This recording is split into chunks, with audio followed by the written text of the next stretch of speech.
Pendapat saya mengenai materi isu lingkungan, penyebab pencemaran dan keberlanjutan ialah saya memilih tipe environmentalist dan yakni sebuah pandangan di mana kita semua adalah bagian dari alam dan sepenuhnya bergantung pada alam.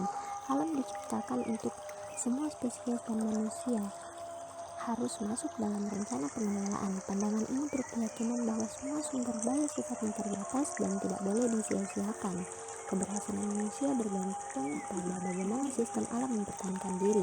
Yang mesti kita garis bawahi bahwa bumilah yang perlu diselamatkan oleh kita.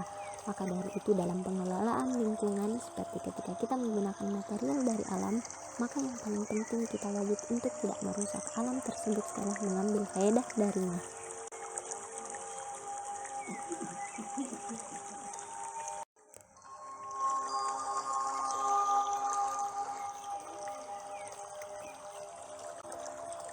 Pendapat saya mengenai materi ilmu pengetahuan, material, energi, dan sistem bahwasanya pada contoh kasus sistem daur ulang seperti material bangunan atau pemakaian kembali air hujan merupakan salah satu strategi yang relevan sebagai upaya mempertahankan keberlanjutan kualitas lingkungan hidup.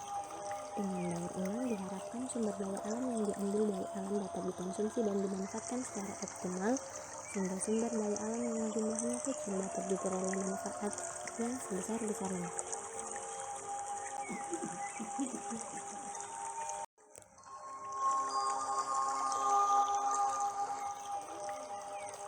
Pendapat saya mengenai materi konsep ekologi dan ekosistem bahwasanya konsep ekologi dan ekosistem sangatlah penting dalam menjalankan suatu proyek. Contoh kasus proyek hotel yang pada bagian tengahnya terdapat rawa. Nah, disinilah peran kita seorang arsitek yang paham akan konsep ekologi dan konsep ekosistem menjelaskan secara logis fungsi rawa dan solusi agar rawa tersebut tetap dipertahankan.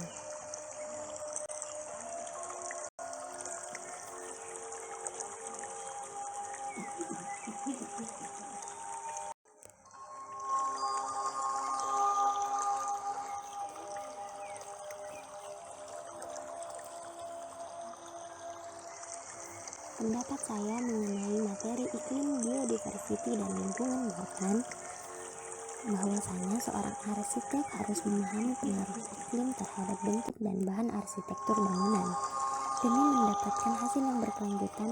Oleh karena itu, bentuk sebuah bangunan harus sinergis dengan iklim yang ada di wilayah tersebut.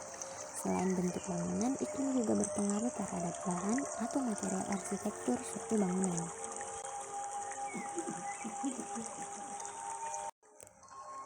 Pendapat saya mengenai materi model ekologi arsitektur bahwasanya pentingnya pemahaman akan kebutuhan serta tentang pentingnya mengintegrasikan desain dengan cara alam bekerja merupakan dasar alam menghasilkan desain yang berkelanjutan, atau dengan kata lain desain dan perencanaan kota yang berkelanjutan mampu berintegritas dengan aspek ekologi dengan mengoptimalkan sumber daya materi dan energi yang tersedia. Contohnya sinar matahari dan semua energi yang terbentuk olehnya merupakan sumber energi berkelanjutan. Semakin besar porsi energi terlibat dalam suatu proses pembuatan atau operasional produk misalnya bangunan, maka dapat diklasifikasikan makin berkelanjutan. Maka dari itu, arsitek memiliki peran dalam membentuk lingkungan buatan. Arsitek tidak boleh melihat rancangan bangunan mereka sebagai satu objek yang berdiri sendiri atau terisolasi, namun harus terhubung dengan kondisi alam sekitar dan sistem kota lainnya.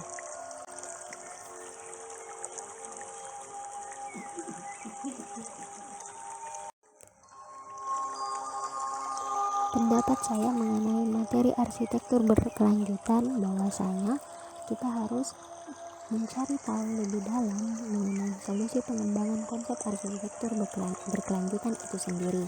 Salah satunya yakni dengan mengimplementasikan konsep green building yang memiliki banyak keuntungan.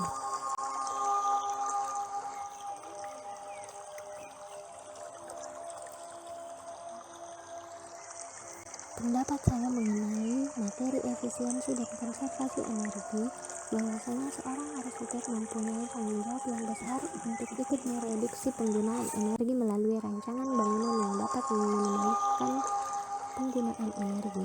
Hasil rancangan tidak lagi sekedar indah atau estetis dalam bentuknya dan fungsional dalam penggunaannya, namun harus pula memperhatikan tingkat keefisien dalam penggunaan energi.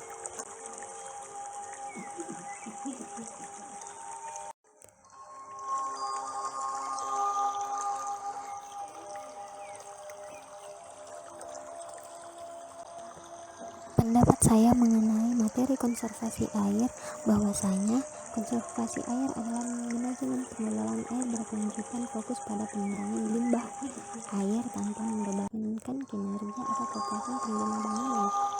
Adapun metode untuk memperbaiki manajemen pengelolaan air berkelanjutan pada bangunan ada 4, yakni